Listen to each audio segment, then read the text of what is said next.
Hello, everyone. Thank you so much for joining us. We just opened it up about a minute prior to the start of the webinar, just so we can let everyone trickle in. So while we do, if you want to just maybe introduce yourself in the chat box there, let us know where you're from, or let us know what organization you're coming from. We'd love to hear from you. So, sometimes we get people all over North America. We've seen people from Asia, Europe, South America. So we'd love to hear from you. Let us know where you're from in the chat box or what organization you're coming from.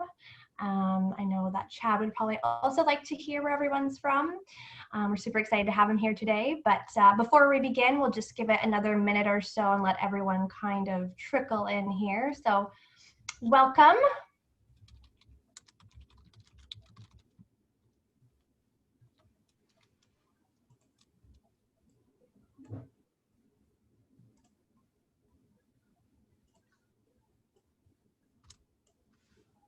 We got Donna, we got Jen. And Donna, I remember you from last time. Thanks for coming again. We got Katya, Trish, Vivian, Diane, Shannon. Hello, everyone. Elaine, Leah. Got lots of people all over from North America. Winnipeg, Los Angeles, Vancouver, Salem.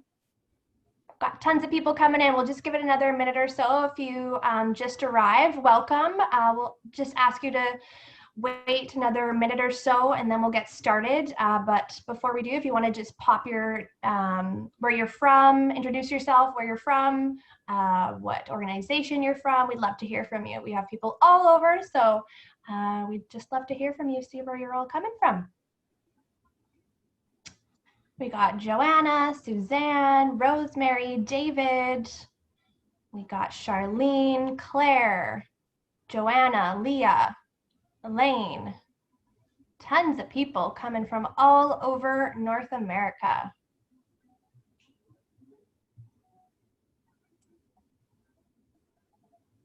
We even got some Keela customers on here. Welcome, Susanna. All right, you know what? I think we should get started now. We're about a minute in, so we'll still let obviously people trickle in here. If you just arrived, please put your name, where you're from, and what organization you are into the chat. We'd love to hear from you.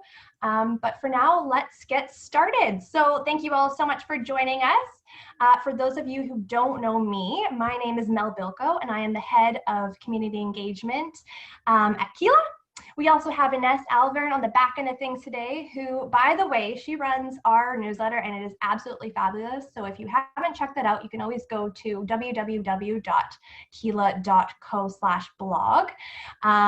You can sign up there and it's absolutely fabulous. She's always pushing out different resources. In fact, I'm pretty sure she's even shared some of Chad Barger's resources. So please register or sign up for that. It's amazing. We're extremely excited to have our speaker here today, but before I do introduce him, I just wanted to remind you about a couple of things.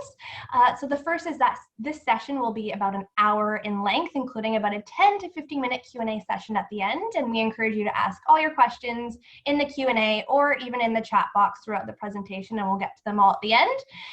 And also, while I'm sure you're all Zoom experts at this point, I just want to remind you that when typing into the chat, please make sure to make sure you've selected all attendees and panelists so that everyone can read your question. Obviously, if you want it private, please send just to all panelists. And all of these sessions will be recorded, so if you miss anything and run to the bathroom or something, you'll receive the recording along with the slide deck by the end of this week. And I'd also like to mention that by attending today's webinar, you're eligible to receive 1 CFRE credit, and you will receive more information about this in the follow-up email, but you can always reach out to me at melissa.bilko@keela.com, and I'll actually just pop that into the chat there in just a second if you'd like to reach out and learn more about how to receive that credit. All right, so with that, let's get started. Today, we are very lucky to have Chad Barger joining us today to talk all about how to unlock your secret weapon. And yep, you've guessed it, that is your board of directors. So Chad is a sought-after nonprofit fundraising strategist, a master trainer, as well as a coach who helps nonprofits overcome the barriers to fundraising success. He's also the chief strategist and owner of the firm Productive Fundraising, a firm who teaches small nonprofits how to put donors first and create simple fundraising systems. Today, you'll be learning all about equipping and motivating your board members to be great fundraisers with his session that's titled How to Get Your Board to Fundraise. Thank you so much, Chad, for joining us. I will pass it off to you now, and let's get started. All right. Thanks so much, Mel.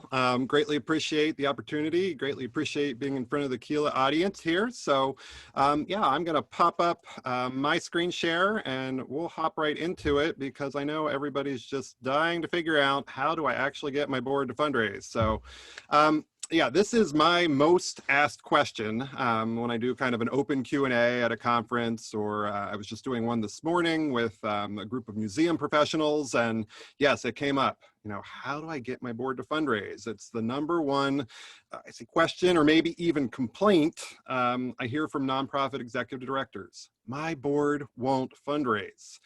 So a while back, I started really diving into that question of, you know, it's won't is the word I question there. You know, will they really not do it? Or is there something else going on here? And I find that it's typically not that they won't fundraise, it's that we have 1, 2, or 3 different things going on, you know? And we're gonna dive into those today, but first, let's kind of look at our typical board meeting here. I look at this picture and I wonder, you know, what's going right here? These people don't want to be here. I think maybe the only thing going right is they're well hydrated. I'm not sure why there's that much water, but they, you know, clearly don't want to be there. The wrong things going on, wrong presentation, and we're going to fix things so that our boards are more engaged in the process, want to be there, and are active partners in our fundraising. So why is this always the case? Why do I hear this so much? What's the real problem? I find that it's almost always one of 3 things, either lack of clarity, lack of knowledge, or lack of motivation. And those are what we're going to dig in today. Lack of clarity, lack of knowledge, and lack of motivation. Real quickly, before we do that, who am I? Why do I know what I'm talking about? Mel did a great intro, so I don't really need to dig in too much. Bottom line is I'm a fundraiser. That's all I've ever done. I caught the bug real early while I was still in college, and I've had the honor of serving fundraising organizations on both the front lines and as a consultant for just over 20 years now. Had the honor of fundraising for the organizations you see on the top of the screen. I am a certified fundraising executive and a master trainer. And these days I spend my time working with small community-based groups. And I have the honor of teaching the fundraising courses at both Temple University in Philly and Messiah University, real close to me here in central Pennsylvania. So we have a very diverse group today, and I'm excited to be working with you all. So here's our agenda. First, really talk about what is that real problem? What are those 3 things and what's the issue there? And then I want to get away from the problem and talk about the solutions. Anytime I present, I always want everything to be very actionable and really get you tools you can use to change this at your organization. So we're going to hop right into 10 tips to get your board to fundraise, 10 actionable things. As always, and as Mel said, the slides and these resources I mentioned are available.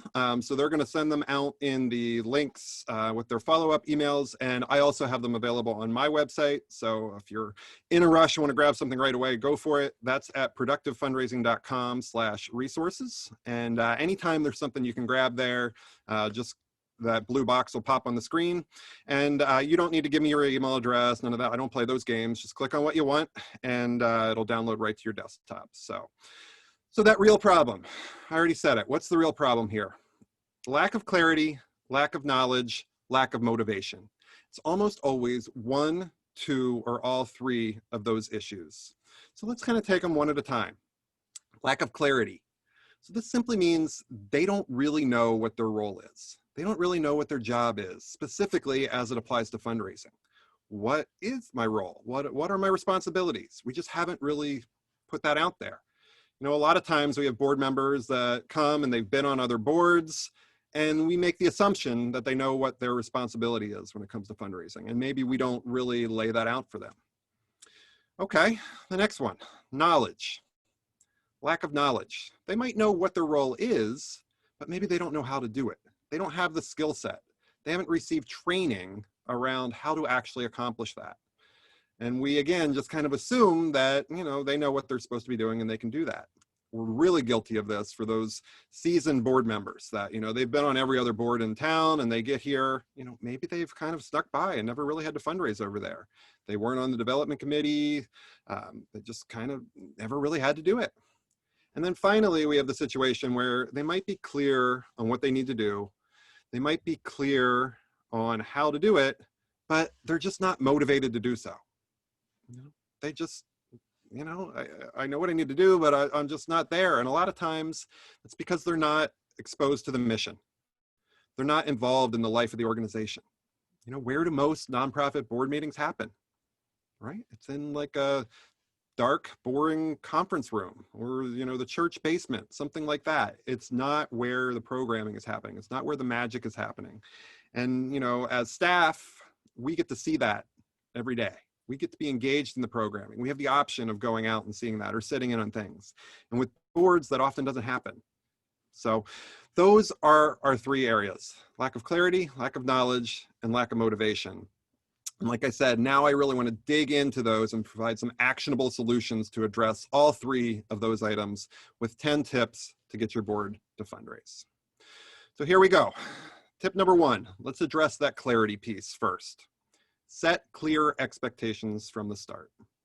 Be very clear about what your expectations are, specifically in regard to fundraising and everything. But today we're talking about that fundraising from the very beginning. And let's look at that. What are some ways we can do that? Well, first, I think we need to get clear on what the board's role is regarding fundraising. And, you can find lots of different answers to that. I've kind of put it into 5 buckets, which I think helps people think about it a little bit more. This comes from Board Source and some other key areas. But first and foremost, they are a donor, right? They're a donor. They should be the first donors to the organization every year. That sets the precedent, shows that we support it, and then we can ask the community. It lets us check off that little box on grant applications of, do you have 100% board support? First and foremost, they are donors. Next, I like to say visionary leader. So they are visionary leaders across the board, but also when it comes to fundraising. And what does that mean? Well, that means they allocate the resources for fundraising. They ensure we have adequate staffing, adequate budget to actually raise the dollars that we need to. The support is there. It's not just a pipe dream. We didn't just set the budget for fundraising being the gap between programming and other revenue sources, as we so often see. Next, they ensure the presence of strong fundraising policies and procedures. So things like a gift acceptance policy, gift acknowledgement procedures. There are procedures in place to both ensure donors are properly acknowledged and also to protect the organization from, complicated or ethical challenges that might arise during the course of fundraising. And then finally, the last two are the ones they're probably a little more familiar with. First, fundraising ambassador means going out from our organization to the community to tell our story and ask others to join us in supporting this cause, the outward external piece. And then finally, fundraising supporter. So supporting internal fundraising activities, serving on a committee, helping out with an event, driving around town to gather up the auction items, those kind of more internal volunteer type roles. So those are the big buckets we can put things into. But what I really love to do is to get super specific about each of these. For the donor, make your personally significant contribution by June 30th of every year. It says exactly what I need to do. And I love that term, personally significant. It doesn't exclude anyone. Sometimes if we set a specific dollar amount, it can be a challenge. I've also seen some organizations say, we expect you to make us one of the top 3 organizations that you support as a board member. So whatever that looks like for you, but get specific. Fundraising ambassador can be specific with, go out and, introduce us to 3 new prospective supporters each year. Purchase or fill a table at the annual gala. The more specific we can be, the more likely it will be for folks to actually do it. And where do all of these things go? In a job description, your board job description. If you don't have a board job description, I have one on the resources page. If you do have one, I still encourage you to grab it. I always am trying to compare mine with other people's. Always great to see the language others are putting in there. But I like a job description, and I call it a job description. Some people will call this a volunteer role description. I like job description because it is a job. You know, it's not a paid job, but it is just as important as a job, and I want them to take it that seriously. And when do we share this with them? Before they come on the board. Well, I was a nonprofit executive director for 10 years, and my procedure working with the chair of my nominating committee is we'd go out to either, coffee or lunch with them when that was a little easier. But we do that and we just have a conversation to gauge their interest. If they seemed interested, we would share the board job description with them, ask them to review it, and then I would follow up a week or two later and ask if they had any questions about it. They read through it ahead of time. Everything was clear. And the fundraising expectations were in there, and they were very specific. So that's a great tool just to clear things up from the beginning. Number 2, help them tell the story. So this is getting a little more into that knowledge piece. So they might, be comfortable with their fundraising role, know what they need to do, but just have a hard time talking about the organization. I find this more common than we think. We a lot of times have, executives, busy professionals, maybe even marketing types, they should be able to tell our story, no problem. But people get stuck a little bit when they struggle with how to talk about an organization that they're on the board for. So I have an exercise I really like to do with them. But first, let's dig into a little bit of the problem here. I find that board members think they need to share our mission. They need to share our mission statement with organizations. That's kind of stuck in their head. A lot of times we put it on the top of every document. It's all over the place. So they think that's how we talk about the organization. And I don't know many nonprofit staffers that go around town reciting their mission statement, but that's kind of a sticking point for some folks. The problem is most nonprofit mission statements look something like this. I love this slide. I actually snapped a photo. This was a slide shared by Tom Ahern, one of the great fundraising copywriters at a conference probably close to 10 years ago now, but it just really sums up what a lot of our mission statements look like. They have jargon, they're really long, they're kind of a big tooting our own horn. They're just not what we want to tell to get somebody excited about what we do. So I like to not use that mission statement, but to more use an elevator speech. We're all familiar with the elevator speech, right? The concept is you have 60 seconds in an elevator. I'm from a small town, so we have maybe 30 seconds because our buildings don't go that tall. So I really like to boil it down to simply, we help who so they can do what? Let me tell you about someone. We help kids so they can have a better life. Let me tell you about Samantha. We help hungry families so they can put the food on the table. Let me tell you about the Smiths. What are they going to remember there? They're going to remember that story. But it also boils it down to something very simple, something people can remember, and not that technical mission statement. So this could be, it'll be different for every organization, and you can have multiple ones of these. You probably have different service lines. But what this does is lets a board member talk about you in their own words. And I love to do this as an exercise.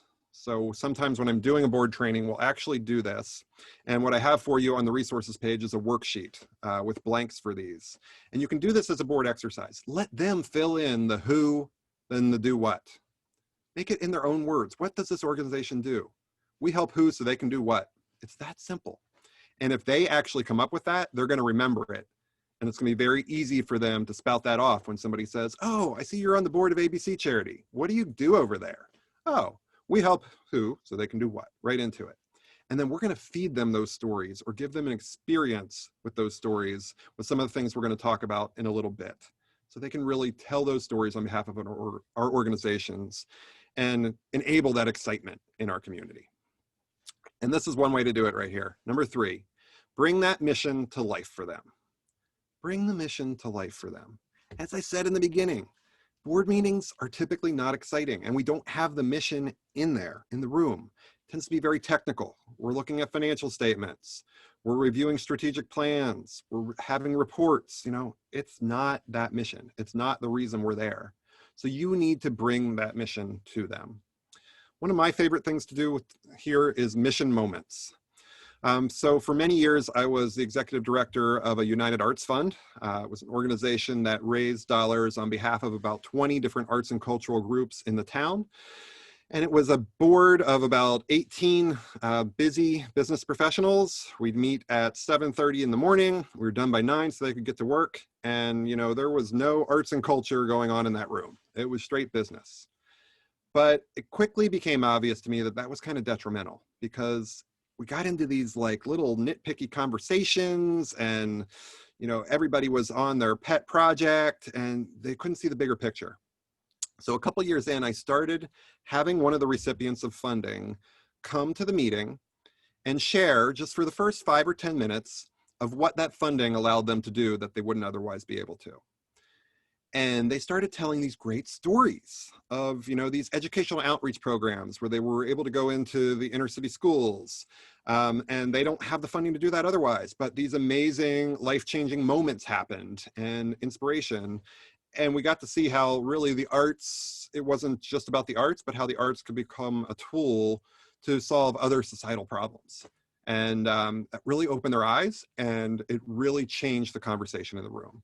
It went from technical and pet issues and projects to big strategic discussions of how do we do more of that?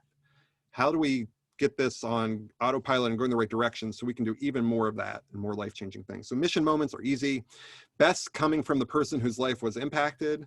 Otherwise, you know, program staff could share recent stories. I know many organizations have, you know, privacy and healthcare and other issues where maybe we can't have those people speak, but we can certainly still share those stories. And I encourage you to start board meetings that way. Another even more powerful experience are what I like to call immersive experiences. So immersive experiences. We're not just going to tell them about the mission, not going to just tell a story. We're actually going to put them in it and let them experience it. And the best example I've seen of one of these is actually a real life story that happened to my college buddy, Rod. Rod is not charitable. Rod is a sales exec on the West Coast of the US. And he makes plenty of money, but really doesn't like to give it away. I'm working on him. It's been a lifelong thing, but I'm still friends with him despite that. But, you know, it's a challenge in our relationship based on what I do. But anyway, Rod, a couple of years ago, was approached by one of his friends who was doing a peer-to-peer fundraising campaign for a bird rescue organization. I think it was specific to pelicans. And so Rod gets this email request, and, you know, he doesn't want to give. And then the friend's kind of persistent. And eventually Rod says, all right, I'm just going to give him $50 to shut him up. He just wants him to go away. The money's not a big deal to Rod. So he sends him $50. Friend says, thank you. Rod forgets all about the pelicans. About 6 months later, Rod gets an invitation in the mail from the Pelican Group, inviting them to a donor reception. So they're actually having a donor reception on the beach for some of their donors. Rod's kind of shocked. He says, I only gave him $50. Why are they bothering with me? He's just about to throw it away, and he notices that it's just right down the street from a place where he has a meeting, a dinner meeting, like right after that. So he says, you know, free drink, I'll stop by, see what's going on. So Rod shows up at the Pelican reception after he gave his $50. This is not an actual photo, but this is what I like to think it looks like. I'm landlocked and can't have donor receptions that look like this, but that would be nice. So I saw we had somebody from LA joining us, and I know some other coastal people there. So there we go. Rod's there, he's just about to leave. And he told me the story. A truck pulls onto the beach, backs up. They get 3 cages out, set it on the beach. They pull everybody around in a semicircle, say a few words, and then they slowly open each of the cages. And Rod says, each of the birds stepped out. They took a look around, and in unison, they took off and flew out over the ocean. And he said the crowd got completely silent, and it was just this awe-inspiring moment. And Rod, Mr. I'm not charitable, Mr. I'm not into nature, openly shed a tear. He said a tear came down his cheek from this bird release. They immersed him in what they do. They showed him the magic. They showed him the why. What did Rod do? Rod went from a $50 donor to being a $50 monthly donor without even being asked. The next day he went on their website and signed up for monthly giving. And if they play their cards right, they could easily add another zero at the end of that 600 and make it 6,000. So that's the power of an immersive experience. It's the power of a donor with an immersive experience. That same immersive experience can happen with your board. It's easier with a board. It's a smaller group. How do you engage them? How do you involve them in what you do so they see it, so they can live it, and then they can share that with the people in your community? That's an immersive experience. What does that look like at your organization? Number 4, tell them what you need them to do monthly. Tell them what you need them to do. So, we've already outlined that, right? It's in the job description. We've done some training. They know what they need to do. Yeah, but what do you need them to do this month? They're busy. They have their own lives. You need to tell them what you need them to do, not assume. We so often assume. A lot of times we, kind of sit around like, oh, if the board would just do what they're supposed to do. Well, have we told them specifically what we need them to do this month? So, who writes a monthly board report or executive director's report, development committee report, every month or right before the board meeting? We send that out. It's probably 1 to 2 pages. Maybe it's nicely bulleted. We think it's easy to read. Do they actually read that? More often than not, if anything, they skim it, but they really don't read it. I was finding this situation, and we just kept talking about things in meetings that were in the reports. And I was getting frustrated. Why am I even taking the time to write this report if they're not going to read it? So I did a test just to confirm that no one was really reading it. I put on the top of page 2 of my board report, if you are reading this line, please send me an email that simply says, "Hi, Chad." Had 18 board members at the time. How many "Hi, Chad" emails did I get? No, not 5, not 3, not 2, not 1, 0. 0. Not even my board chair. I like to think that she normally read them and it was maybe just a bad week, but no, nothing. Didn't get anything. So clearly something was wrong. They weren't going to read it. So I went out searching for the solution. And to this day, I wish I could remember where I found this so I could credit them properly. But I found this solution. It's a 3x4 grid. I actually think it was 3x3 when I found it. So basically, you're getting a grid.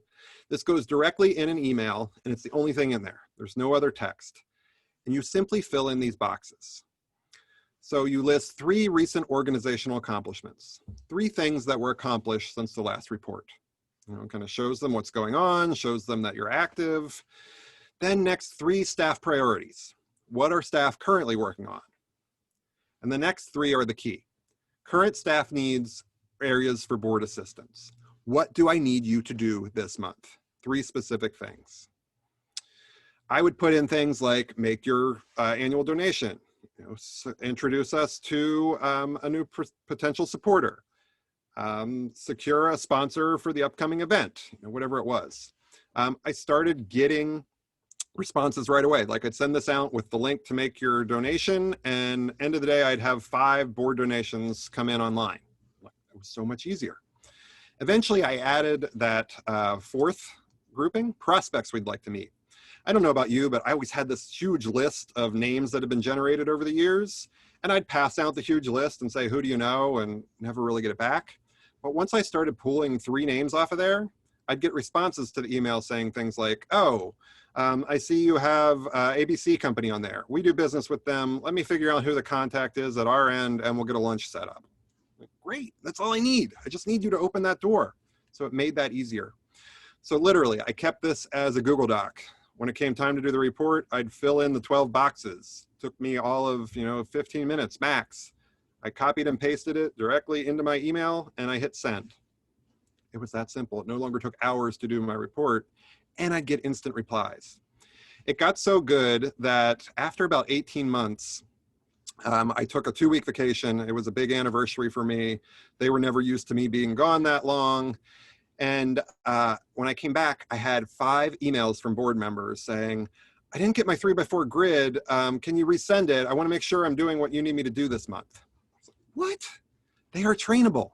They are. They want to help. We just have to make it in an easy, digestible format for them. So the 3x4 grid was a great solution for me. It can be any size you want, need. The topics, the categories can change, but I tell you, it is a great way to get busy professionals to actually know what's going on and do what you need them to do. All right, and you can grab my template for the grid on the resources page, and we're gonna dive in to our next grouping. So number 5, invest in board training. And I can almost hear the virtual sighs. Of course, the consultant who probably does board training is going to tell you to invest in board training. Yeah, I am, but I'm going to give you a free solution as well. But first, let's just talk about why you need board training and why you can't do it. So we need to give them the tools, that knowledge. And a lot of times there's just some apprehension, there's some fear around fundraising, and board training can really help to dissolve that, to disarm it. And I'm always focusing more on mindset than actual skills, getting their mindset around fundraising being more relationship building and them getting that relationship started for us, and less about the ask. That end goal is not to put a $5,000 ask on the table. That end goal is to get the donor, or the prospective donor, to simply raise their hand and say, what can I do to help? All right? That's a much easier process for them and much easier to get their mind around. So board training can help with that process. You can't do it because if you say it, it'll just go in one ear and out the other, right? They hear it all the time from you. Outsiders, for some odd reason with psychology, are viewed as experts. So whether it's a consultant, whether it's some other trusted expert, even another board member is going to hold more weight than us as staff. It's odd. It's a weird thing. I was a nonprofit ED for many years. I never trained my own board. I was even doing board training with other groups during the last few of those years. So it's just part of life and how it's at. However, you don't have to hire a consultant. You can trade with a peer. Find a development director at another organization in town or across the world. We can do this all virtually now. Or another ED, and say, I'll train your board, you train mine. You can even develop a presentation together and trade off. You will be viewed as an expert. It's that simple, but provide some training. Don't just assume they know what they're doing. Ask them what kind of training they want. What do you need more help with? What skills can we make sure you have? But have that conversation and find a way to get them regular training. I like at least every other year. Boards tend to cycle. I find organizations that focus on it more frequently in smaller bits, like maybe it's a 20-minute component of a board meeting every 9 months. Something like that can work really well just to keep it top of mind. Number 6, find out what they are willing to do. So we've put the expectations out there, what we need them to do. Those might be viewed as collective expectations. As the board, collectively, we need this to happen. But maybe not everybody's as comfortable with each of these items. So what are they actually willing to do? Many of them are afraid that they have to do something like this. Go door to door asking for donations. We don't ask our board members to do that, but they have this fear of fundraising. And when we ask them what they're willing to do, we can kind of put that aside and still get them to do what we need to do. So the tool here I really like is a board fundraising menu. Essentially, you're going to take every fundraising task that you have for board members. Things like securing auction items, selling sponsorships, introducing people, making their own donations, serving on a committee, making thank you calls, all these things we have, putting it on a list, and we simply distribute the list and say, check off what you're willing to do. What are you willing to do for fundraising? We don't need everybody to do everything, but we do need everyone to do something that helps with fundraising. So what are you willing to do? Once you do this exercise and you collect these, all of a sudden which board members are willing to do what. You no longer have to say, we need to do thank you calls from the year-end appeal. Who's willing to help out? And then what happens, right? You hear crickets, right? They're all busy. They don't have time. You already have 7 board members who checked the box that said they'd be willing to make thank you calls. So you can just reach out and say, hey, it's time to do thank you calls. we have 7 people helping. I split the list up 7 ways. Here's your calls, here's your script, you know, whatever. It goes forward. We don't have to do that scrambling. So a great tool both for them to increase their comfort level and for you to streamline things and really make sure we can do what we need to get that board engaged. I have a sample fundraising menu on the resources page. Take that, adapt it for your organization, remove the things that don't apply, add in things that are unique to your organization. Again, great board exercise, good with a training, good during the development portion of a board meeting, whatever, but an awesome exercise. I encourage you to try that with your board. Number 7, for those truly apprehensive ones, the ones that maybe come up to you, maybe you didn't have all of the fundraising expectations in the job description before they came on, they've been on the board 15 years, they whisper to you and they say, I'll do anything for the organization, but don't ask me to fundraise, right? We all have them. You know, they're just never going to be truly comfortable. Start them with stewardship. Let them say thank you. Let them thank donors. That is fundraising. It doesn't seem like it to them, but they can work on the donor retention while other folks work on acquisition. Let them boost that donor retention. And my favorite way, I've mentioned it multiple times, thank you calls. Simply calling donors to say thank you. Let's imagine it. You know, if you don't do these, what's this look like? Well, let's say your phone buzzed a couple minutes ago. You looked, you didn't recognize the number. After you get off the webinar, you listen to your voicemail and you hear, hi, Sally, this is Chad with ABC Charity. I'm on the board here and I'm just reaching out to say thank you. I saw that you made a $100 contribution last week, and that's extremely important to our work to help save the pelicans in our community. We couldn't do it without you. If you have any questions, feel free to give us a buzz, but we simply wanted to say thank you. Take care, Sally. Did you get many of them? Does that happen often? Especially at lower amounts, you know, like those $50, $100 donations? Board thank you calls, specifically from board, can be incredibly effective. I don't share the numbers because every time I see a study, it's different, but usually it shows that that simple call will boost retention anywhere between 20 and 35% right there. 20 and 35% simply with a call. And a voicemail is just as effective as a true conversation. But board members are even more effective. Why are board members more effective at these than staff? At the end of the day, they're not paid to say thank you, right? Staff are deeply passionate, they're there for the right reason, but we technically get paid to say thank you. Board members, it just has more clout, higher weight because they're volunteers. They're taking their own time to reach out and say thank you. So a great tool, if you're not doing them, please do. Handwritten thank you notes work almost as well, because how many of those do you get? But I really love the phone. And actually right now, we're doing this and recording during the COVID-19 pandemic. People are home. So phones are even more effective because they're answering them. People are kind of starving for that social interaction. So a great tool, start them with stewardship and encourage them to make those calls. The one pushback you might get is they say, I wouldn't know what to say. It's a thank you call, right? It's not that complicated, but give them a script. Then you're sure they're actually saying the right thing too. And here's my script. It's basically what I just did. When you actually get somebody live on the phone, I love these pauses. Because what they're expecting you to do at that pause time is to ask them to, you know, upgrade their gift or join your monthly donor society, something like that.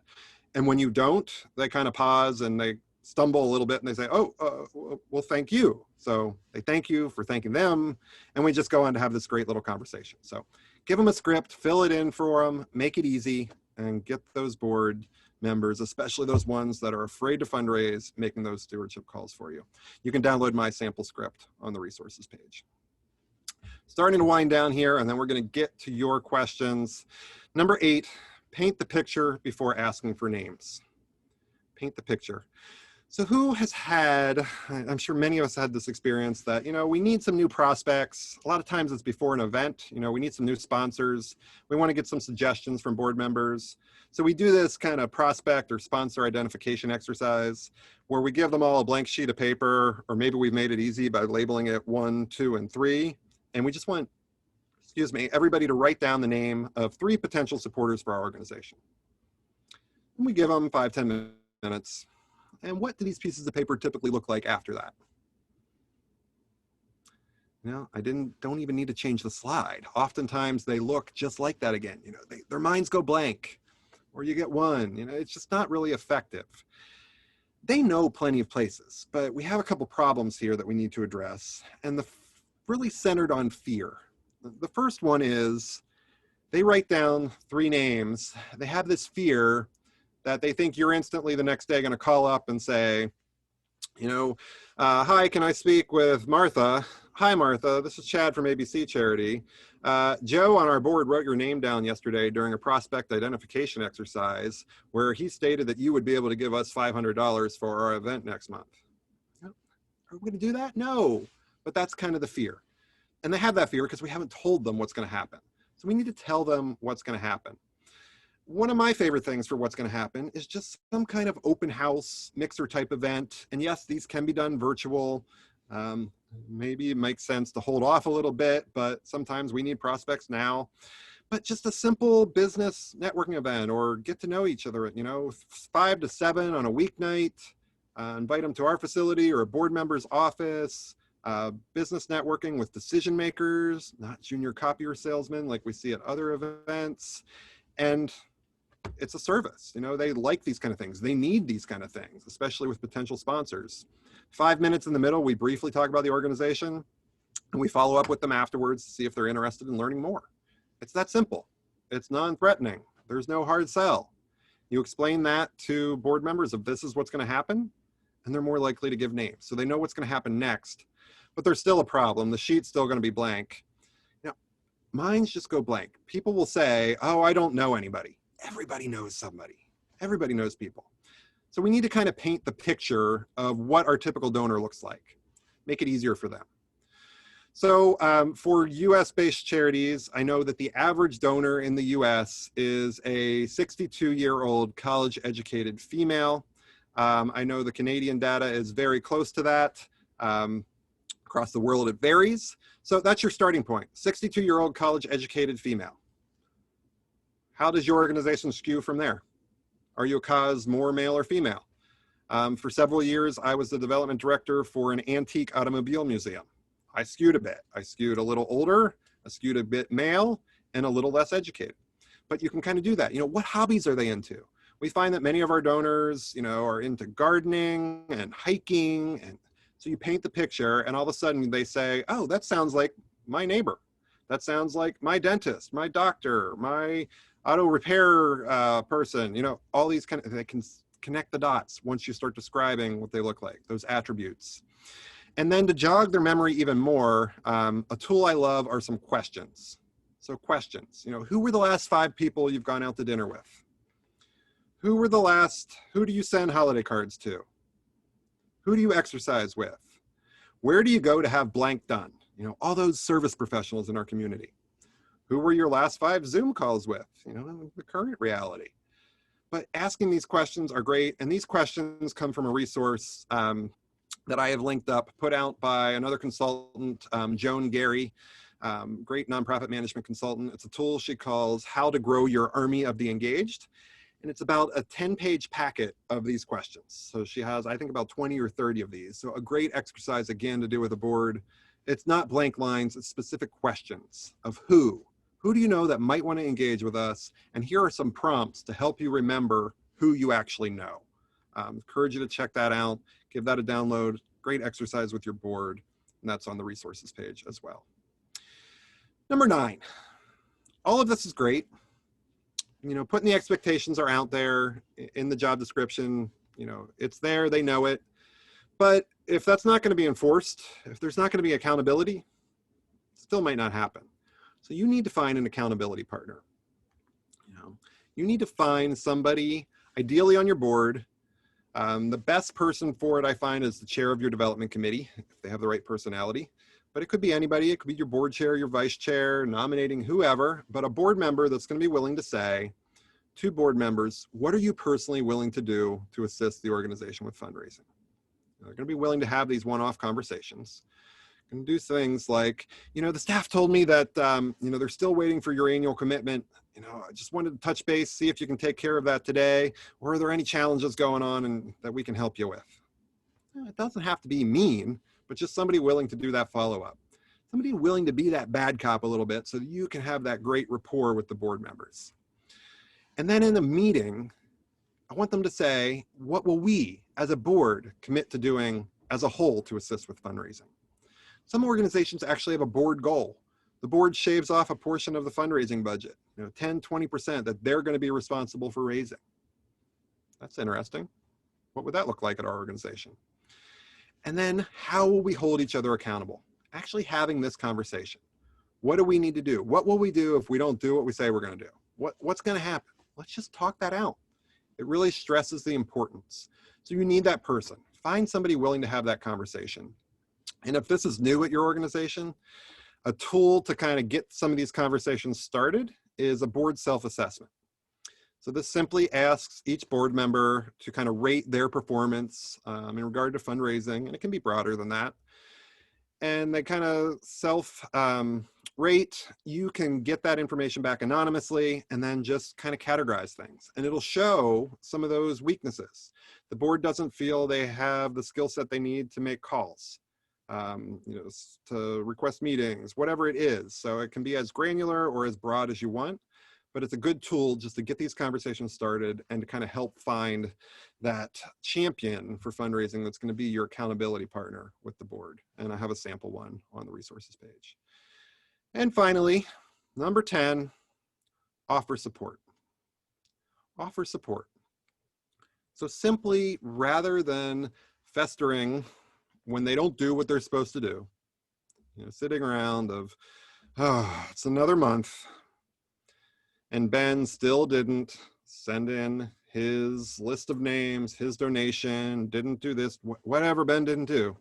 We sit there and we fester and we're mad at Ben and wondering if Ben's just on the board to boost his resume. Instead, we should just call Ben. Call Ben. And not as bad cop, not Ben, why didn't you do this? But say, hey Ben, I'm just reaching out, touching base with board members. I wanted to see if you needed any assistance with some of your fundraising tasks for this month. What can I do to help you get them done? And 9 times out of 10, Ben is simply going to say, oh, it's okay, I've just been busy. I haven't had a chance to get to it. I'll be sure to take care of that later this week. Simply, all right, thanks so much. If you run into any issues, let me know. And what's going to happen? Later that week, Ben's probably going to do it. It's a simple, gentle reminder. And the mere fact that he's supported and it's not somebody who's going to be critical with him because he was behind, it's going to make him so much more likely to do it and go through. So just offer support. I do a similar presentation to this to board members on how they can assist staff and engage and be more effective board members. Number 10 is the same for them, offer support. I encourage them to call nonprofit EDs, staff out of the blue and say, how are things going? What can I do to help you this month? Wow, has that happened to you? How often does that happen, right? Or probably hardly never. So it's a two-way street, but don't expect that to be there. Just reach out proactively. You do that enough, they may do it for you as well. And if enough people are out there telling them to do so, hopefully that happens and comes around as well. What can I do to help you with blank? Simple question you can ask to get more engagement, more fulfillment, more compliance with what those expectations actually are. So those are our 10 steps to help with those 3 key issues with boards with fundraising: lack of clarity, lack of knowledge, and lack of motivation. So that's it. I hope you have some good tools and resources you can use to grab there. We're going to get to your questions in a second. I want to share some additional resources with you briefly. Before we do that, again, my name is Chad Barger. I always put this up. It's Barger. It rhymes with charger. Easy way to remember it. If you'd like to connect with me, I go by Fundraiser Chad on almost all of the social channels. Love to interact with you there. Engage. I share, good content, including some of Keela's great stuff. So happy to do that. I spend my time primarily working with small community-based organizations with my own firm, Productive Fundraising. I'm a bit of a productivity nerd, so of course I need a checkbox there in the logo. I do tons of keynotes and workshops. It used to look like what you see on the screen. Now it looks like this, but if there's a nonprofit group you have, be happy to do something with your organization. And I spend a lot of time serving groups through my inner circle and teaching things such as the fundraising certificate through Temple University, which actually has a cohort opening soon. I do have a ton of free resources for you on my website, productivefundraising.com, including my free resource library. The 4 or 5 I shared with you today are just kind of the tip of the iceberg, so I encourage you to go over there, grab what's of interest. Typically, I send out an email once a week, highlighting one of those, talking about what's new in fundraising. If that's of interest, love to have you on there. And then I know many of you are in very small organizations where you might be the only fundraiser. And I found this really common among the groups I serve. So I launched a private Facebook group a couple of years ago now. It's called the Fundraising Buzzfest, and it's simply a forum to talk about fundraising. Simply say, hey, we ran into this at our organization. Has anyone else seen this? Does anyone have a vendor for this? Does anyone have this challenge? It's a great community, just over 500 fundraising and fundraising volunteers now, all providing that peer support. If that's of interest, encourage you to check that out. And finally, I do a free webinar every month as well. My August one is actually tomorrow, so quick turnaround, but still time to hop on if you're interested. And tomorrow I'm going to do a deep dive on newsletters and annual reports, multi-channel impact reporting for the modern era. I get lots of questions of, should I send an email newsletter, a print newsletter, both? Do we need to do an annual report anymore? What do they look like? How do I do digital? All these kind of things. That's what we're going to dive in and find some simplified, actionable ways to take care of that. So any of that is of interest. It's all linked up on the resources page as well. And as promised, we're going to take some time and dig into your questions. So I will take... All right. Thanks so much, Chad. That was fabulous.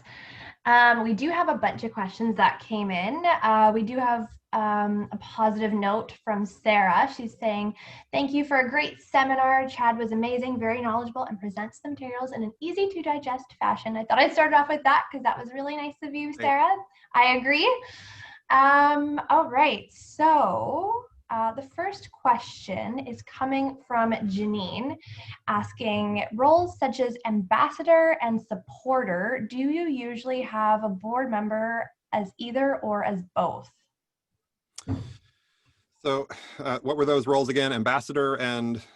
Supporter. Ambassador and supporter. Yeah, I mean, we can assign specific roles, reaching out, you know, I know there is some training out there that really uses that word ambassador as a specific task to go forth and, you know, have key delimited things. I don't like to assign specific roles to board members because it kind of says, okay, it's their responsibility. You know, only the ambassadors have to do that. I want it to be shared responsibility for the board. And that's why I like that board menu so much of let's figure out what you're comfortable with, what you want to do, and give you the tools to do it and go from there. Also, you know, actually don't love development committees because again, it sets that expectation from the other board members that, oh, the fundraising, the development committee takes care of that. I don't have to do that. Yes, they're going to pull the weight maybe on strategy and leading the way, but it's everybody's responsibility. So I'm less concerned about the role and more concerned about the messaging kind of behind that role. Yeah, great response. We have a question from Dixie asking, how do you get younger, early 20s board members to acknowledge the importance of supporting our cause? Some do not keep current with memberships or do not donate themselves. Yeah, I mean, sometimes I think it's a conversation and, you know, having those clear expectations ahead of time. You know, if you're coming on, this is the expectation and you're agreeing to that. I've seen some people take this board job description even a step further and making like a agreement or a covenant or something like that, where they're actually signing off. Some organizations at the beginning of every year will have a commitment form where you're kind of filling in your pledge for the year. You're agreeing to introduce so many different things. So it's just getting things clear from the beginning. and having that hard conversation. You know, if they're not willing, then, you know, maybe there's a better role for you elsewhere. And, you know, I've seen it at all ages, not just young. So I think it's just more about clarity and less of, you know, perhaps pinning it to a reason that might not actually be true. So. Yeah, no, that's totally fair. I think that's totally correct.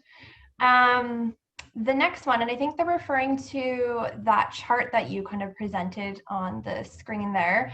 They're asking, can you, that's a great, they're saying, this report is great. Can you show us a sample that is filled out? I don't know if you're able to maybe share that in the resources that we'll send out, or if you want to kind of. Yeah, we can do that. So it's the 3x4 board grid. So yeah, just give me, you know, 15 minutes after we're done here, and the blank sample is already up, but I'll put a populated one up there as well. So Thanks, Chad. yeah, and the key with that, as you're going to see, is it's real simple. It's not paragraphs in there. It's, you know, a couple words. What specifically happened, or what specifically do I need you to do? Great. All right, so the next one is, has the role of the board changed in any way in the current climate? I mean, big picture, I want to say, you know, no. I mean, the role is still the same, that strategic look, you know, looking out for the future of the organization, you know, that vision, that strategy, that's all there. The role has not specifically changed. I think the importance of the role has maybe changed, in that coasting along might not be as much of a possibility. And every organization is having to take deep looks at, you know, first started with survival, and now maybe future proofing and strategy shifts. And so I think just needing to take a more active role in the current reality. And I think through that, you're probably seeing, you know, who are your champions and your rockstar board members, and who are ones that maybe aren't so engaged. And maybe as a part of this, it's an opportunity too to look at that and give those folks that aren't so engaged maybe a easy way off, so that we can have that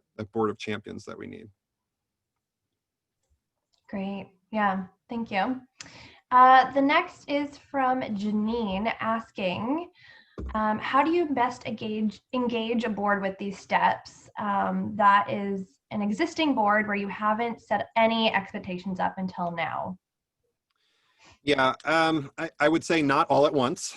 And you know, pick maybe one or two, and maybe start with the ones a little more internal to you that you can do without needing approval from them. So, you know, things like going to that 3x4 grid, or, you know, things where you can start getting expectations out in front of them more, getting some training. You know, there are even training videos out there where we can just start incorporating this, but starting to show that you are being supportive and want to help them be successful. Then I think it leads to a discussion with, you know, your board chair, your champion, of, you know, what are the specific roles? Can we be a little more specific? Sharing some of these. So it's a gradual rollout, and I definitely start internal, working more towards kind of that final piece, is that accountability piece. I treat that as the capstone, but getting more and more specific with them as you go along. Yeah, awesome. The next one is from an anonymous. How do you transition an established non-fundraising board to a fundraising board? Yeah, that is a challenge. I've seen it, usually, I keep using the word champion here with the Q&A. So you need a group of them that get it, a group that get it and sees that the board needs to go in this direction, and they become your champion. So whether they start off as a task force of, you know, the board appoints the task force to look at what the board's role should be with fundraising, and then maybe there's education, and they kind of come back to the board with recommendations. You can't just throw it on them. It can't just be, you know, here's your job description and has all these fundraising things in, and we've never asked. The other side too is, like I said, start with stewardship. So maybe we put out the feeler, share that statistic on retention, that board members making donor retention thank you calls leads to a 20 to 30% increase in retention. Would the board be willing to help out with that this year? That might be a great introduction to fundraising for them. Right. There's a ton of questions. Sorry, just sifting through all of them. When your board, a question from Diane, when your board is doing thank you calls and they learn about the donor, what method do you use to get that info from the board members and into the donor software record? Yeah, so whatever's easiest for you. So set it up. I've seen people do like a Google form where they can make it real easy. You know, what donor did you talk to? What was the date? You know, 2-sentence summary. Did they request anything from us? Like 4 things. So then they're just in this Google form, quick enter it. You know, it's not paperwork. It's not drafting an email. Something like that can work really well if you're comfortable with that. I've even seen super techie people have that set up where it auto goes into their database through like these integration tools, but you don't need to do that. But something like Google Forms is very simple.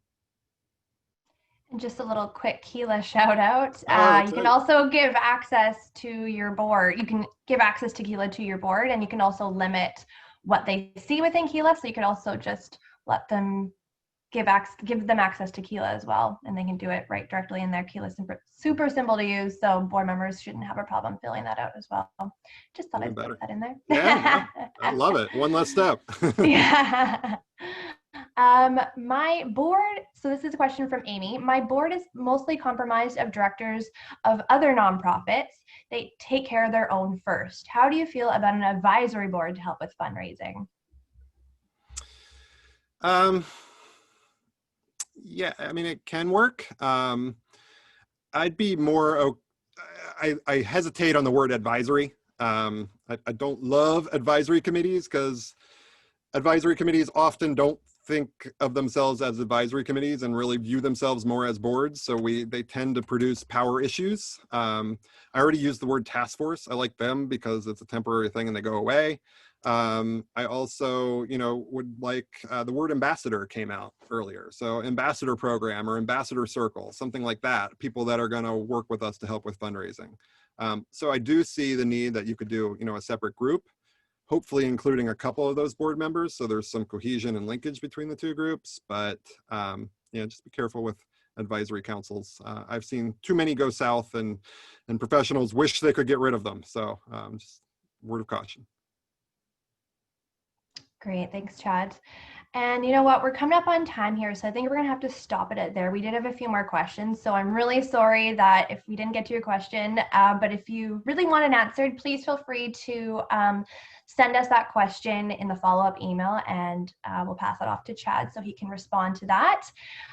So with that, I'm just going to share my screen for the last slide here, and we'll kind of close it off there. So yeah, that concludes the session. Before we sign off though, I just wanted to take this opportunity to tell you all about our next event. It's called Donor Experience Week, or we like to call it DO for short. DO is a free virtual conference that will run from September 21st to the 25th. So it's a full week, which includes 10 sessions, as well as 5 lunch and learns with nonprofit experts like Julia Campbell. We have George Weiner from Whole Whale. We also have our keynote speaker, Yolanda F. Johnson, who's the founder of a wonderful nonprofit called Women of Color. The overarching theme for DO is around the idea of fostering an inclusive online donor experience for all. And if you haven't already signed up for that, there's the link right here on the slide, or I'm hoping, I can't really see right now, I'm hoping Ines will pop that into the chat box there. And lastly, again, by attending today's session, you'll be eligible to receive 1 CFRE credit. So again, look for that additional information in the follow-up email along with the slide deck and the recording. Hopefully we'll get that to you by the end of this week. If not, hopefully, fingers crossed, by the end of today. All right, so thanks again, everyone, and we'll see you at Donor Experience Week. Chad, I don't know if you had any final words, but I'll kind of pass it off to you to take us out. Oh, that's great. Thanks, Mel. Yeah, it sounds like an amazing week. I know Julia Campbell well, so that session will be a rock star, and sounds like an awesome lineup. So yeah, check it out, everybody, and happy fundraising. All right, and we will be sure to follow up with those resources and the recording. So take care, everyone. Thank you so much. Enjoy the rest of your week.